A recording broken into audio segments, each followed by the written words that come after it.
आज हम डिस्कस कर रहे हैं उत्तर संरचनावाद, उत्तर आधुनिकतावाद और उत्तर उपनिवेशवाद से जुड़े जो PYQs हैं उनके बारे में। तो आइए देखते हैं पहला क्वेश्चन। इसमें कहा गया है कि उत्तर संरचनावादियों में से किसने ज्ञान तथा शक्ति के बीच संबंध पर बल दिया है। तो नॉलेज एंड पावर के बारे में पूछा गया है। सबसे पहले जान लेते हैं कि उत्तर संरचनावादी कौन है।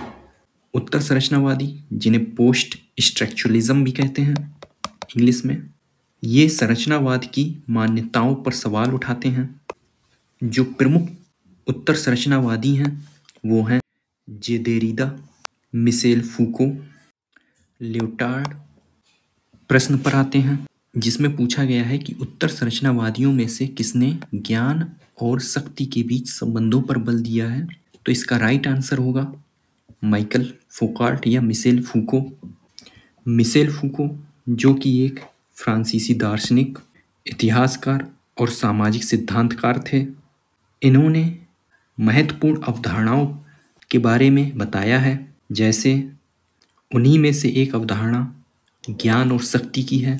इनका मानना था कि ज्ञान और शक्ति एक दूसरे से अलग नहीं हैं। जिनके पास शक्ति होती है वही तय करता है कि सच क्या है और ज्ञान क्या है। जैसे डॉक्टर के पास मेडिकल का नॉलेज है, इसके आधार पर वो तय करता है कि कौन स्वस्थ है, कौन बीमार है। इस तरह से उनके ज्ञान ने उन्हें समाज में एक खास तरह की शक्ति दे दी है। इसलिए फूको कहते हैं कि ज्ञान शक्तिशाली है और शक्ति ज्ञान का निर्माण करती है। और इन्होंने शक्ति के बारे में जो पारंपरिक दृष्टिकोण था, जो पुराना विचार था, उसको भी बदला है। पुराने विचार में क्या होता था या पारंपरिक दृष्टिकोण में क्या होता था कि शक्ति राजा, सरकार या व्यक्ति के हाथ में होती थी और दमनकारी होती थी। फूको ने कहा कि शक्ति सिर्फ दमनकारी नहीं है बल्कि रचनात्मक भी है।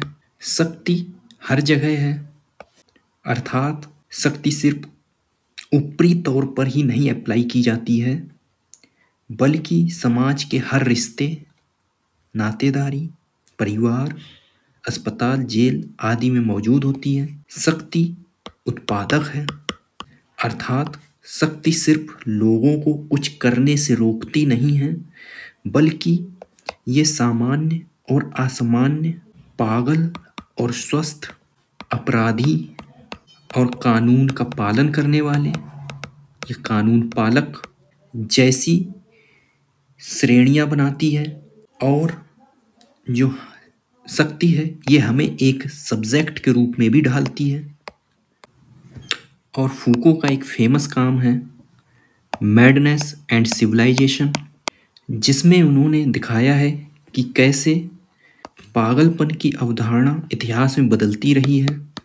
और जिसमें ये कहते हैं यूरोपीय समाज में एक समय ऐसा था जब पागलों को समाज का हिस्सा माना जाता था, लेकिन एज ऑफ रीजन आने के बाद उन्हें अतार्किक मानकर अस्पतालों और मेंटल हॉस्पिटल जैसी जगहों में बंद कर दिया गया।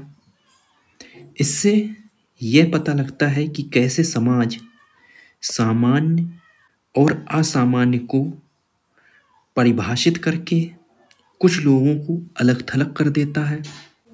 साथ ही में फूको ने डिसिप्लिन एंड पनिश का भी कॉन्सेप्ट दिया है, जिसमें इन्होंने पनिश के इतिहास का अध्ययन किया है। अर्थात जो पुराना समाज था, जो पनिश करने का जो पुराना तरीका था पुराने समाजों में, वो था सार्वजनिक यातना देना, अर्थात व्यक्ति को सभी के सामने उसे दंड देना।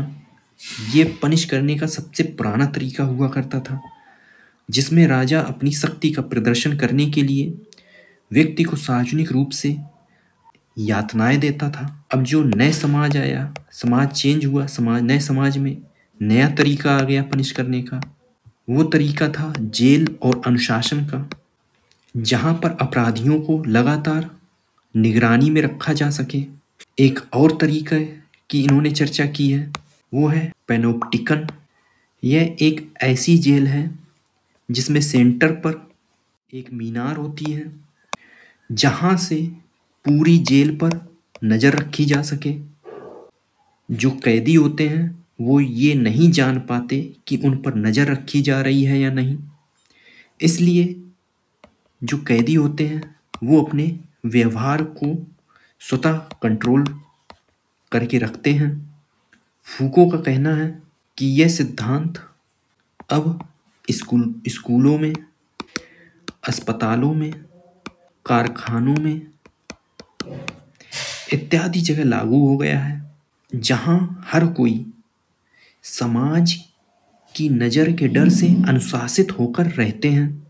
फूको ने बायो पावर का भी कॉन्सेप्ट दिया है, जिसमें ये कहते हैं कि ये आधुनिक राज्य की वह पावर है जो जनसंख्या के जीवन और शरीर को नियंत्रित करती है। और यह जो बायो पावर का कॉन्सेप्ट है, ये सिर्फ एक व्यक्ति पर लागू नहीं होता बल्कि पूरे आबादी पर लागू होता है। जैसे राज्य जन्म और मृत्यु दर पर अपनी नज़र रखता है, स्वास्थ्य संबंधी नीतियां भी बनाता है, वैक्सीनेशन अभियान भी चलाता है, परिवार नियोजन को बढ़ावा भी देता है।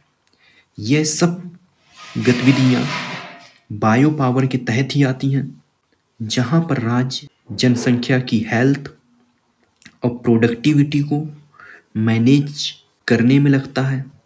फूको का एक और कॉन्सेप्ट है सब्जेक्टिविटी का, जिसमें फूको प्रश्न पूछते हैं कि इंसान सब्जेक्ट कैसे बनते हैं, अर्थात हमारी पहचान, हमारा आत्मबोध कैसे निर्मित होता है, जिसमें वो जवाब देते हैं पावर, नॉलेज और इंस्टीट्यूशन अर्थात संस्थाएं मिलकर हमें सब्जेक्ट बनाती हैं। फॉर एग्ज़ाम्पल कि सोसाइटी एक अच्छे विद्यार्थी, वफादार नागरिक, अच्छी महिला जैसी छवियों को गढ़ता है और एक आदर्श छवि निर्मित करता है, और उन छवियों को हम अपनाकर खुद को भी परिभाषित करते हैं और खुद को आंकते हैं। और इस प्रकार हम खुद पर नियंत्रण करना सीख जाते हैं। इनका एक कॉन्सेप्ट और बचा है, वो भी देखते हैं।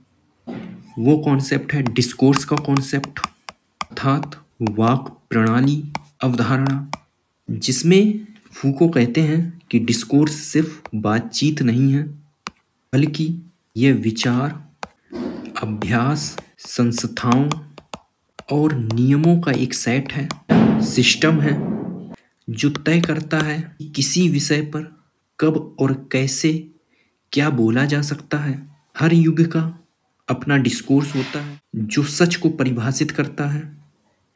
फॉर एग्जाम्पल फूको ने अपने famous work the history of sexuality में दिखाया है कि कैसे जो प्राचीन समाज थी, विक्टोरियन एज था, उसमें सेक्स पर कोई बात नहीं करना चाहता था, कोई सेक्स पर सार्वजनिक रूप से बात नहीं करता था।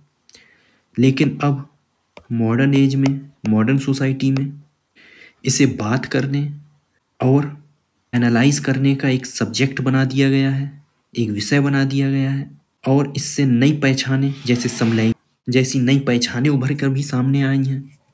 इस प्रकार से हमने फूको के कुल 7 कॉन्सेप्ट के बारे में डिस्कस किया है।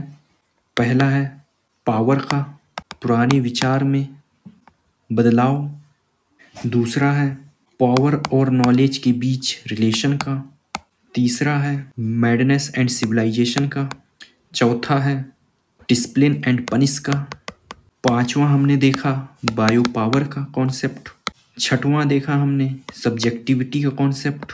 और जो 7वां कॉन्सेप्ट है वो हमने देखा डिस्कोर्स का। इस प्रकार से हमने फूको के कुल 7 कॉन्सेप्ट के बारे में चर्चा की। और इसी प्रकार से हम हर प्रश्न का पोस्टमार्टम करते हुए आगे चलेंगे और कॉन्सेप्ट को धीरे धीरे सीखते रहेंगे। आगे बढ़ते हैं, दूसरे क्वेश्चन पे आते हैं। इसमें कहा गया है कि निम्न में से किसने जीवन विश्व के 3 घटकों संस्कृति, समाज और व्यक्तित्व का अंतर स्पष्ट किया है? Alfred Schutz, Edmund Husserl, P Berger या हेबरमास? तो इसका राइट आंसर होगा हेबरमास। इस कॉन्सेप्ट को अल्फ्रेड शुट्ज के साथ लिंक करके कंफ्यूज मत होइएगा। अल्फ्रेड शुट्ज भी एक प्रघटना शास्त्री हैं और इन्होंने भी लाइफ वर्ड का कॉन्सेप्ट दिया है। लाइफ वर्ड के अपने कॉन्सेप्ट में इन्होंने कहा है कि रोजमर्रा के सामान्य ज्ञान और अनुभव से बनी सामाजिक वास्तविकता के अध्ययन पर आधारित है ये। हेबरमास जो कि एक जर्मन समाजशास्त्री हैं, इन्होंने आधुनिक समाज के 2 हिस्सों में अंतर करते हैं। पहला है लाइफ वर्ड, दूसरा है सिस्टम। लाइफ वर्ड हेबरमास के अनुसार यह हमारे रोजमर्रा के जीवन का सामाजिक संसार है जो संस्कृति, परंपरा, पारिवारिक संबंध और आम सहमति पर आधारित है और इसमें संचारी कर्म प्रचलित होता है। सिस्टम के बारे में इन्होंने बताया है कि यह प्रणाली, सिस्टम अर्थात प्रणाली, इफिशिएंसी और कंट्रोल पर बेस्ड होती है, जैसे इकोनॉमिक और स्टेट अथवा एडमिनिस्ट्रेशन। जो इकोनॉमी है वो पैसे के माध्यम से चलती है, जो स्टेट या एडमिनिस्ट्रेशन होता है वो पावर के माध्यम से चलता है, सत्ता के माध्यम से चलता है। इस प्रकार से जो इस प्रश्न का राइट आंसर होगा वो हेबरमास होगा। हेबरमास के द्वारा दिए गए अदर कॉन्सेप्ट के बारे में भी जान लेते हैं। इन्होंने सार्वजनिक क्षेत्र का कॉन्सेप्ट दिया है अर्थात द पब्लिक स्फीयर, जिसमें इन्होंने बताया है कि यह एक ऐसा क्षेत्र होता है जहां नागरिक बिना किसी दबाव या प्रतिबंध के पब्लिक अफेयर्स पर तर्क वितर्क कर सकता है और राय बना सकता है और जो सार्वजनिक राय होती है उसके निर्माण का आधार होता है और जो सत्ता पर कंट्रोल रखता है और लोकतंत्र की रीढ़ है।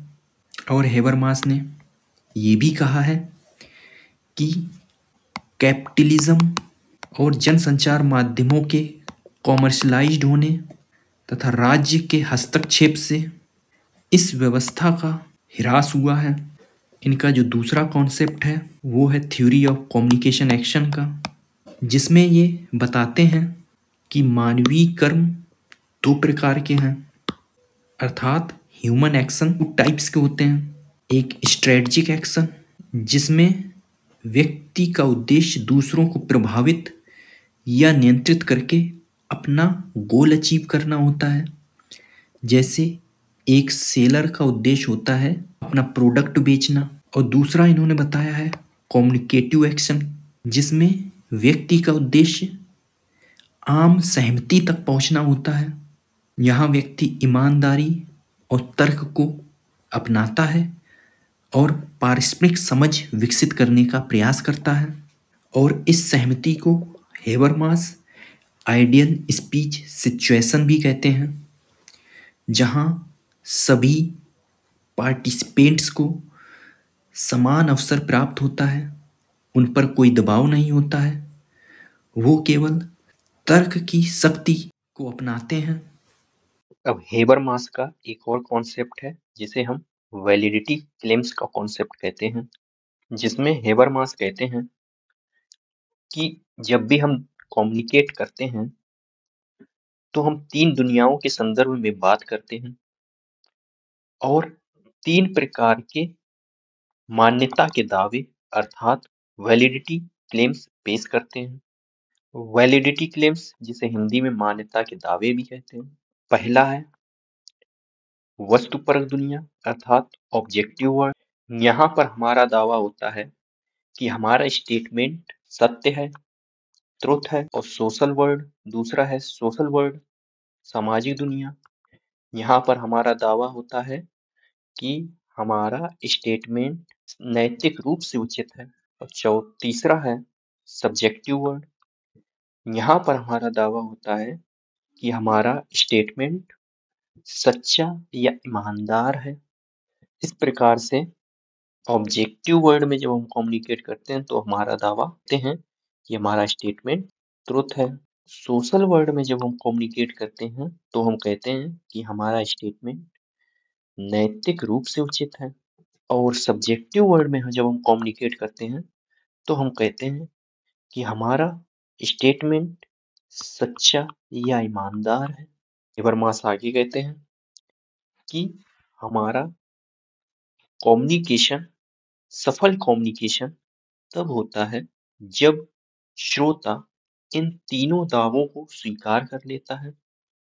हेबरमास डेलिब्रेटिव डेमोक्रेसी के बारे में भी बात करते हैं, अर्थात लोकतंत्र का एक मॉडल है जो हेबरमास के संचारी कर्म पर आधारित है, जिसमें हेबरमास कहते हैं लोकतंत्र सिर्फ मतदान और बहुमत तक सीमित नहीं होना चाहिए। इसमें केंद्र में सार्वजनिक चर्चा, तर्क, आम सहमति को भी शामिल किया जाना चाहिए। और यह मॉडल इस बात पर बल देता है कि पॉलिटिकल डिसीजन सिटीजन और उनके रिप्रेजेंटेटिव के बीच एक खुली और तर्कसंगत विमर्श का परिणाम होना चाहिए, न कि सिर्फ सत्ता के संघर्ष का। इसमें कहा गया है गिडिंस की क्षेत्रीयता की संकल्पना में शामिल है कि पहला ऑप्शन संबंधों का जन्म समय के ही नहीं स्थान के पार भी होता है। दूसरा ऑप्शन है सामाजिक परिवर्तन की प्रक्रिया क्षेत्र तक सीमित होती है। तीसरा ऑप्शन है एक क्षेत्रीय समाज दूसरे समाजों को प्रभावित करना शुरू कर देता है। चौथा ऑप्शन है मुख्य धारा का समाज क्षेत्रीय समाजों की विशेषताओं को ग्रहण कर लेता है। इसका राइट ऑप्शन क्या होगा?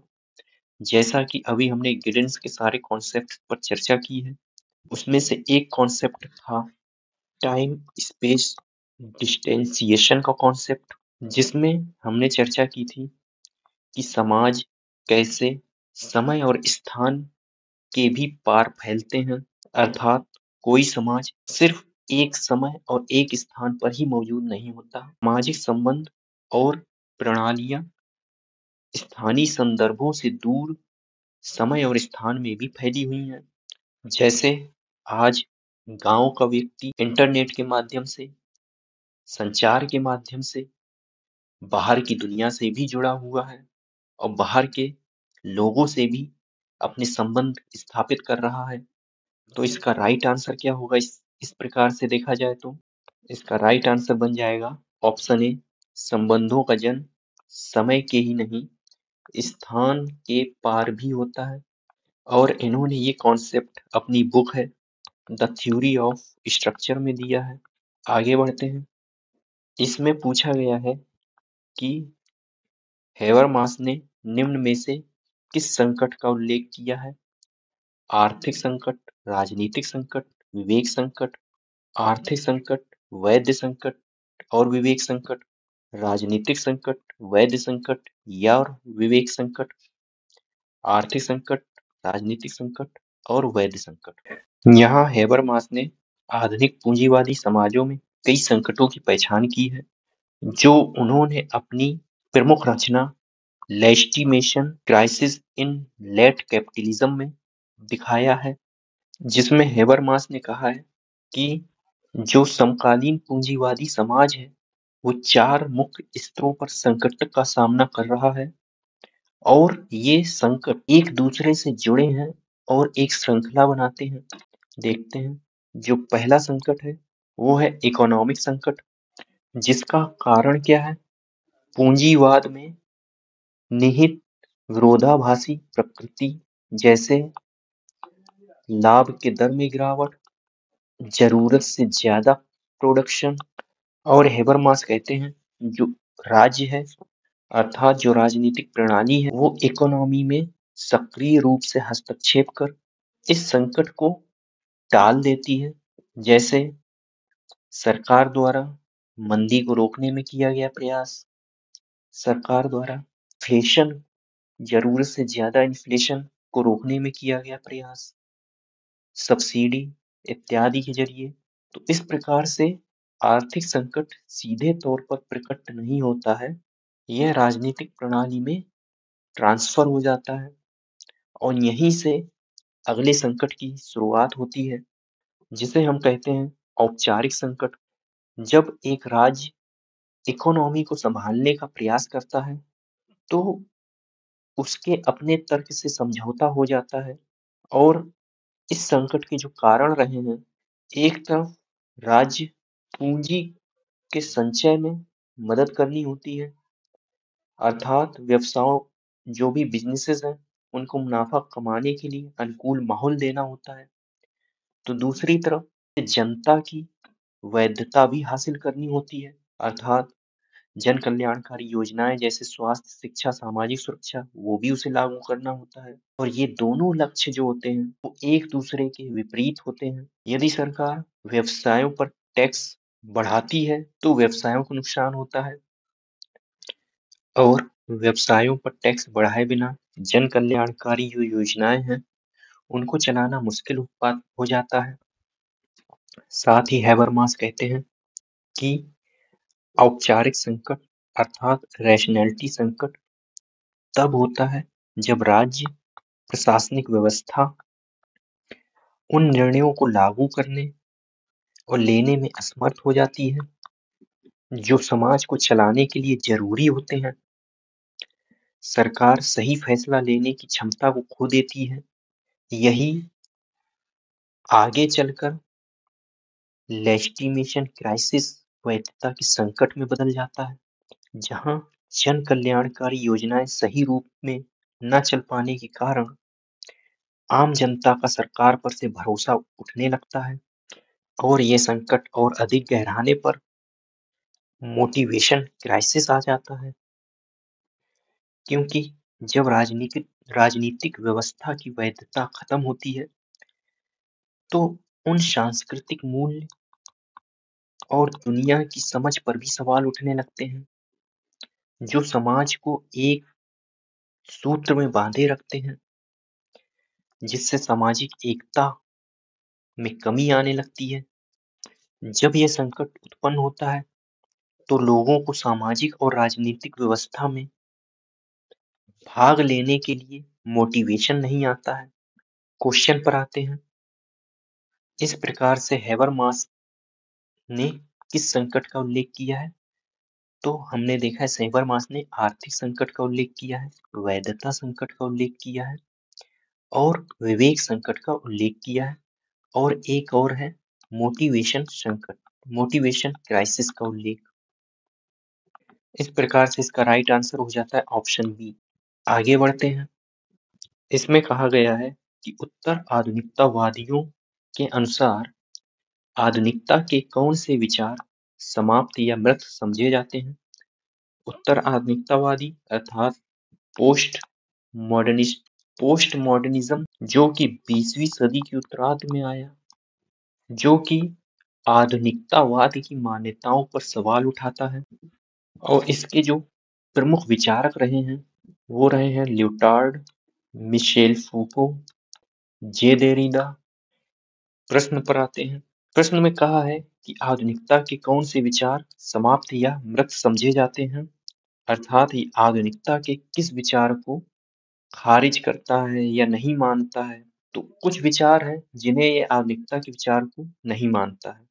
आधुनिकता के जो विचार हैं उन विचारों को यूं मान्यता नहीं देता है, उन्हें खारिज करता है, जैसे प्रगति का विचार, मानव मुक्ति का विचार, विज्ञान की सर्व शक्ति मान्यता का विचार, सार्वभौमिक सत्य की अवधारणा का विचार, निश्चित अर्थ का विचार। तो इस प्रकार से इसका राइट आंसर क्या होगा? ऑप्शन पहला दिया है तर्क अर्थात कारण, तर्कसंगतता, प्रगति, तर्कसंगतता, प्रगति, वस्तुनिष्ठता, वैधता, तर्कसंगतता, वस्तुनिष्ठता या वस्तुनिष्ठता, तर्कसंगतता और तर्कणा। तो इसमें हमने देखा कि प्रगति का विचार इसने मृत समझा है, और विज्ञान की सर्वशक्ति मानवता का विचार भी इसने मृत समझा है। तर्कसंगतता, तर्कणा। तो इसका राइट आंसर क्या होगा? इसका राइट आंसर बन जाएगा ऑप्शन ई। आगे बढ़ते हैं। स्ट्रक्चरेशन सिद्धांत में एजेंसी और संरचना का एकीकरण किसने स्पष्ट किया है? माइकल फूको, जे देरिडा, एंथोनी गिडिंस, जे.एम. बर्नस्टीन। तो इसका राइट आंसर होगा एंथोनी गिडिंस, क्योंकि स्ट्रक्चरेशन थ्योरी किससे रिलेटेड है? संरचनाकरण का सिद्धांत एंथोनी गिडिंस से रिलेटेड है। और एजेंसी और संरचना के बारे में एंथोनी गिडिंस क्या कहते हैं, जैसा कि हमने पीछे देखा कि ये एक दूसरे के पूरक हैं, और इन्होंने स्ट्रक्चर और ह्यूमन एजेंसी के बीच जटिल संबंधों का अध्ययन किया है। इन्होंने जो अन्य कॉन्सेप्ट दिए हैं, अदर कॉन्सेप्ट दिए हैं, उनकी भी चर्चा कर लेते हैं। पहला जो है द रिकर्सिवनेस ऑफ सोशल प्रैक्टिस का कॉन्सेप्ट, अर्थात सामाजिक प्रथाओं का दोहराव, जिसमें वो कहते हैं सामाजिक जीवन एक दोहराव की प्रक्रिया है, जहाँ समाज मनुष्य की गतिविधियों द्वारा लगातार बनाया और पुनः बनाया जा रहा है। दूसरा कॉन्सेप्ट दिया है इन्होंने व्यवहारिक चेतना और विवेक चेतना का, अर्थात प्रैक्टिकल एंड डिस्कर्सिव कॉन्शियसनेस का, जहाँ वो मनुष्य की चेतना को दो स्तरों में बांटते हैं, उनके स्तरों में अंतर करते हैं, व्यवहारिक चेतना और विवेक चेतना में। व्यवहारिक चेतना जैसे साइकिल चलाना, अपनी मातृभाषा में बोलना, और जो दैनिक जीवन में कार्य करने में मदद करता है और शब्दों में इसे आसानी से व्यक्त नहीं किया जा सकता। डिस्कर्सिव कॉन्शियसनेस विवेक चेतना में, जहाँ व्यक्ति अपने ज्ञान को शब्दों में व्यक्त कर सकता है, उसके बारे में तर्क कर सकता है। और इन्होंने टाइम एंड स्पेस डिस्टेंसिएशन का कॉन्सेप्ट दिया, जो कि अभी हमने देखा। और इन्होंने एक हाई मॉडर्निटी शब्द भी इजाद किया, अर्थात आधुनिकता के चरम रूप को हाई मॉडर्निटी कहा, और इसके लिए जगरनॉट शब्द का भी इस्तेमाल किया है। वैश्वीकरण का भी इन्होंने कॉन्सेप्ट दिया है, ग्लोबलाइजेशन, जिसमें ये कहते हैं कि वैश्वीकरण सिर्फ आर्थिक घटना नहीं है, बल्कि सामाजिक, राजनीतिक, तकनीकी बदलाव का संयोजन है, जो दुनिया भर के समाजों को एक दूसरे के करीब ला रहा है। आगे बढ़ते हैं। इसमें पूछा गया है किसने आधुनिकता की उन्नत अवस्था का वर्णन करने के लिए जगरनॉट का नाम लिया है? तो जैसा कि अभी हमने देखा कि जगरनॉट शब्द किसने यूज किया है, जगरनॉट या फिर हाई मॉडर्निटी, एंथनी गिडिंस ने। तो इसका राइट आंसर हो जाएगा एंथनी गिडिंस। आगे बढ़ते हैं। इसमें पूछा गया है कि हेबरमास द्वारा स्पष्ट किए गए कार्यों के प्रकार कौन से हैं? विवेकपूर्ण कार्य, सद्देशवादी, नाटकीय, भावुक, नियामक, अव्यक्तिशील कार्य। तो इसको समझते हैं। हेबरमास ने मानवीय कार्य को दो प्रकार में विभाजित किया है, ह्यूमन एक्शन को दो भागों में बांटा है। पहला है स्ट्रेटजिक एक्शन और दूसरा है कम्युनिकेटिव एक्शन। इसका आगे दिया होगा स्ट्रेटजिक एक्शन, कम्युनिकेटिव एक्शन। जो स्ट्रेटजिक एक्शन होता है उसका उद्देश्य होता है सफलता या लक्ष्य प्राप्त करना। इसमें व्यक्ति किसी अन्य व्यक्ति को प्रभावित करने का प्रयास करता है, उसे मनाने का प्रयास करता है, उसे कंट्रोल करके अपने लक्ष्य को पाने का प्रयास करता है। जैसे एक सेलर द्वारा अपने प्रोडक्ट को बेचने के लिए ग्राहक को खरीदने के लिए मनाना, एक पॉलिटिशियन द्वारा चुनाव जीतने के लिए अपने भाषण द्वारा जनता को अपने पक्ष में करना। इसका जो संबंध होता है स्ट्रेटजिक एक्शन में, वो वस्तुपरक संबंध होता है, और इसकी मुख्य विशेषता है जैसा कि अभी हमने देखा प्रभावित करना या कंट्रोल करना। और इसमें साधन और साध्य का तर्क काम करता है, और दूसरे व्यक्ति को एक साधन के रूप में देखता है, और इसमें एक पक्षी लाभ पर केंद्रित होता है, ये स्वयं के हित पर केंद्रित होता है। और इसमें दबाव बनाना, मनाना और लालच देना जैसी चीजें शामिल होती हैं। और इसको हेबरमास ने आगे और दो भागों में डिवाइड किया है रणनीतिक कर्म को। एक है ओपन स्ट्रेटजिक एक्शन और दूसरा है छिपा हुआ रणनीतिक कर्म, concealed strategic action. Open strategic action में जहां प्रभाव स्पष्ट होता है, वहीं कंसील्ड स्ट्रेटजिक एक्शन में हेराफेरी या प्रोपेगेंडा के जरिए प्रभाव छिपा होता है। और कंसील्ड स्ट्रेटजिक एक्शन को ही हेबरमास सिस्टमैटिकली डिस्टॉर्टेड कम्युनिकेशन कहते हैं, अर्थात व्यवस्थित विकृत संचार भी कहते हैं। संचारी कर्म इस प्रकार के कार्य का जो मुख्य उद्देश्य होता है वो आम सहमति या पारस्परिक समझ होता है। म्यूचुअल अंडरस्टैंडिंग इसका उद्देश्य होता है। जैसे एक परिवार छुट्टी पर घूमने कहाँ जाया जाए, इस पर बैठकर साथ मिलकर चर्चा करते हैं। और मोहल्ले के लोग किसी सामूहिक समस्या का हल निकालने के लिए आपस में बैठकर चर्चा करते हैं। और इसमें तर्कसंगत विमर्श और सहयोग होता है, सहयोग का भाव छिपा होता है। और इसमें व्यक्ति जब संचारी कर्म करता है तो इसमें उसके 3 दावे छिपे होते हैं। पहला है सत्यता का दावा, अर्थात कही गई बात तथ्यों के अनुसार सही है, जो भी बात की जाती है वो फैक्ट के आधार पर की जाती है। और दूसरा है राइटनेस, जहां पर कही गई बात नैतिक और सामाजिक रूप से उचित है, इस पर फोकस किया जाता है।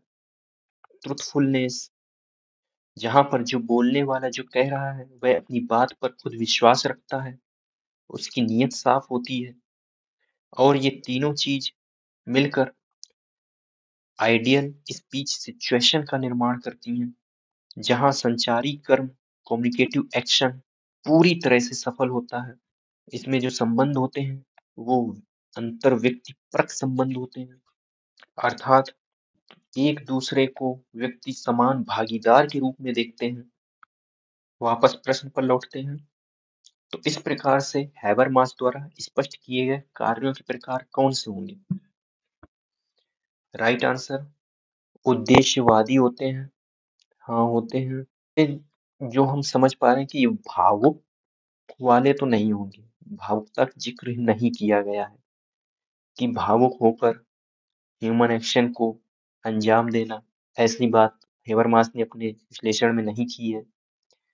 तो दूसरा ऐसे ही गलत हो गया।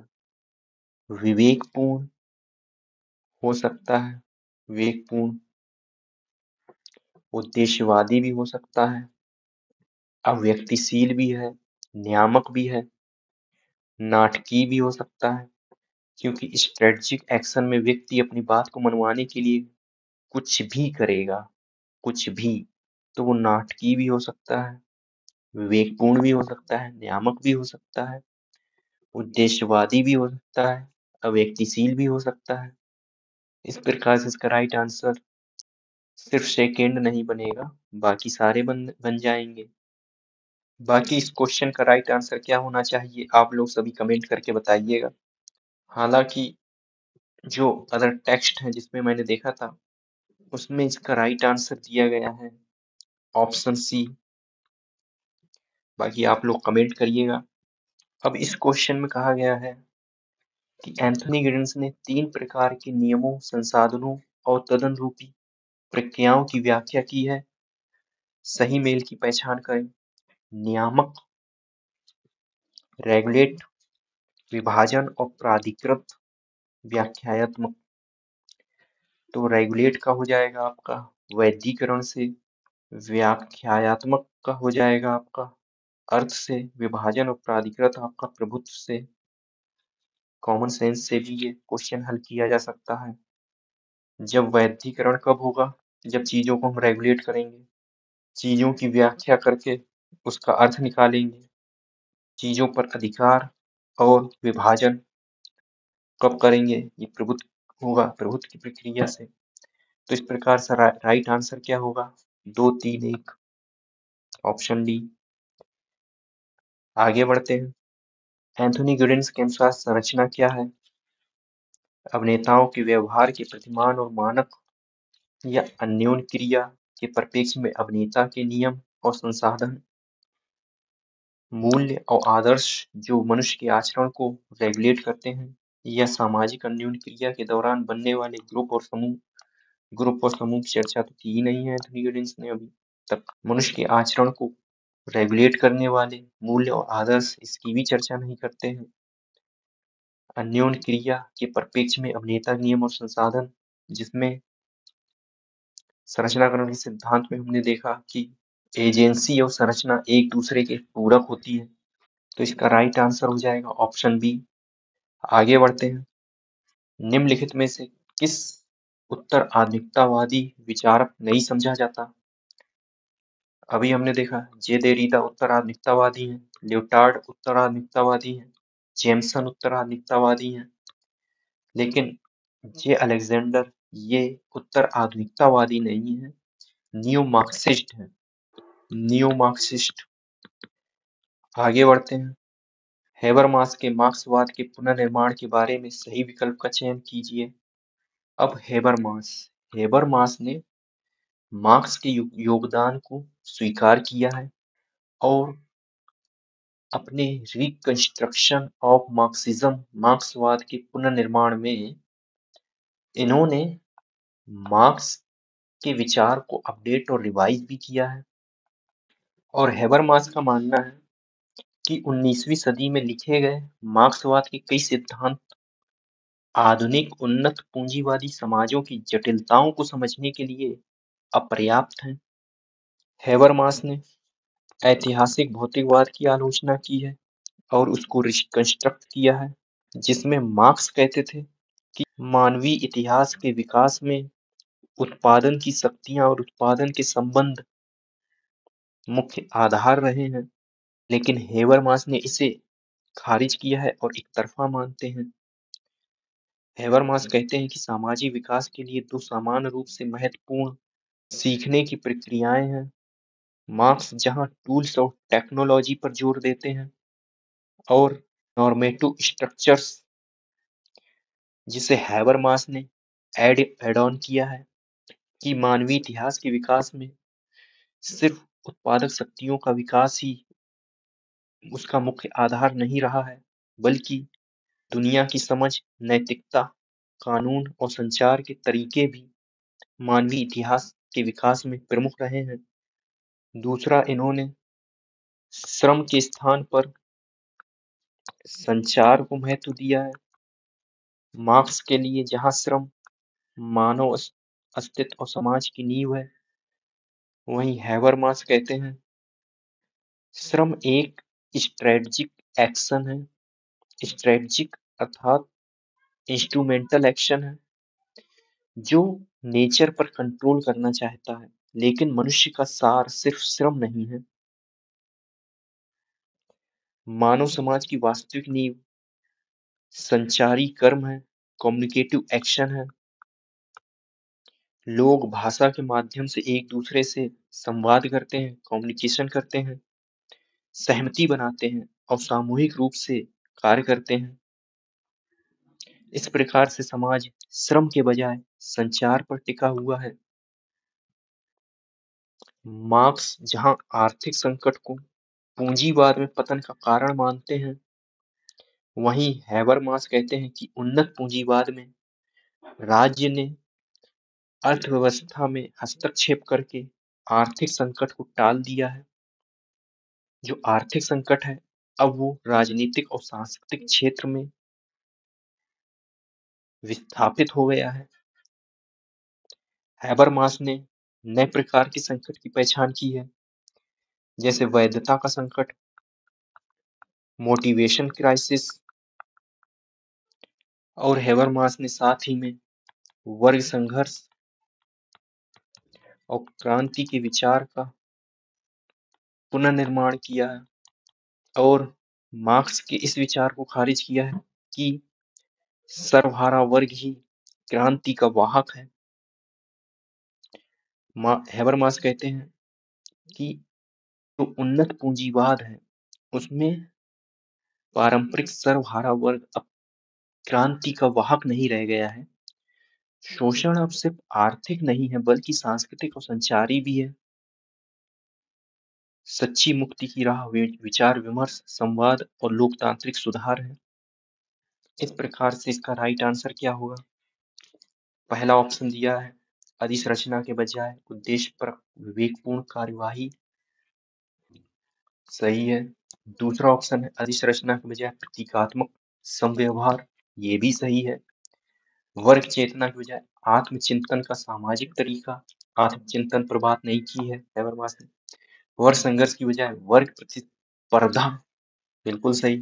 तो इसका राइट आंसर हो जाएगा 1, 2, 4 ऑप्शन बी। आगे बढ़ते हैं। इसमें कहा गया है कि किसने ज्ञान के पदक्रम का पक्ष नहीं लिया है? इमानुएल दुर्खीम, अगस्त कॉम्टे, वेबर और मिशेल फूको। तो इसका राइट आंसर क्या होगा? Michel Foucault. मिशेल फूको ने नॉलेज एंड पावर का कॉन्सेप्ट दिया है और शक्ति को ज्ञान का स्रोत माना है और शक्ति को प्रोडक्टिव मानते हैं। शक्ति हर जगह है, शक्ति प्रोड्यूसर है, उत्पादक है और शक्ति हर जगह है।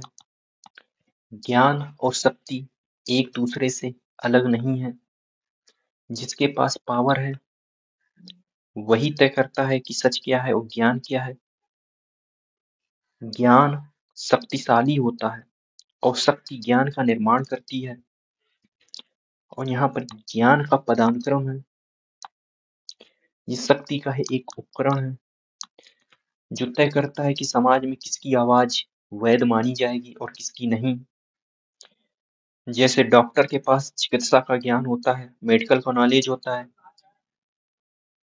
जिसके बेस पर वो तय करता है कौन हेल्दी है, कौन बीमार है। और उनके ज्ञान ने उन्हें समाज में एक खास तरह की शक्ति दे दी है। इस प्रकार से इसका राइट आंसर क्या है? Option D, Michel Foucault. Other option की चर्चा कर लेते हैं। जैसे अगस्त कॉम्टे हैं, इन्होंने मानव बुद्धि विकास के 3 चरणों का नियम दिया है और पहला चरण है धार्मिक, दूसरा है आध्यात्मिक,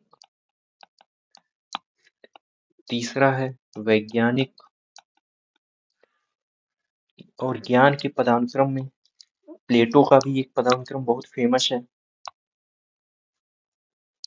जिसमें प्लेटो दार्शनिक ज्ञान को सबसे ऊपर रखते हैं, उसके बाद व्यवहारिक ज्ञान को, फिर उसके बाद अंधविश्वास को।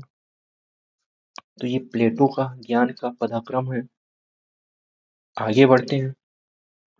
इसमें सूची 1 और सूची 2 को दिया गया है और कॉन्सेप्ट और लेखक दिए। सेक्सुअलिटी कामुकता कॉन्सेप्ट किसका है? रिस्क सोसाइटी, संचरणकार, अति यथार्थ। तो रिस्क सोसाइटी किसका है? ये उल्रिच बेक का है। और अभी हमने देखा है संचरणकार या संचारी कार्य, ये हैबरमास का है। अति यथार्थ सेक्सुअलिटी कॉन्सेप्ट मिशेल फूको का है और अति यथार्थ ये जीन वर्टिलार्ड का कॉन्सेप्ट है। तो इस प्रकार से राइट आंसर क्या हो जाएगा? 2, 1, 4, 3, 2, 1, 4, 3 ऑप्शन है। थैंक यू गाइस, आज इतना ही रखते हैं। अब नेक्स्ट लेक्चर में मिलेंगे। आज स्पीड थोड़ी स्लो रही होगी तो उसको नेक्स्ट लेक्चर में बढ़ाने का प्रयास करेंगे और जो कॉन्सेप्ट आज हमने डिस्कस कर दिए हैं वो नेक्स्ट लेक्चर में कॉन्सेप्ट का इतना डिटेल में डिस्कशन नहीं करेंगे, क्योंकि जो कॉन्सेप्ट इधर हमने पढ़ लिया है वो नेक्स्ट लेक्चर में फास्ट करते जाएंगे। सिर्फ ये देखते जाएंगे कि हाँ किस थिंकर ने कौन कौन सा कॉन्सेप्ट दिया है और ऊपरी तौर पर बस देखेंगे, इतना डीपली नहीं जाएंगे, लेक्चर बहुत लंबा हो जाता है।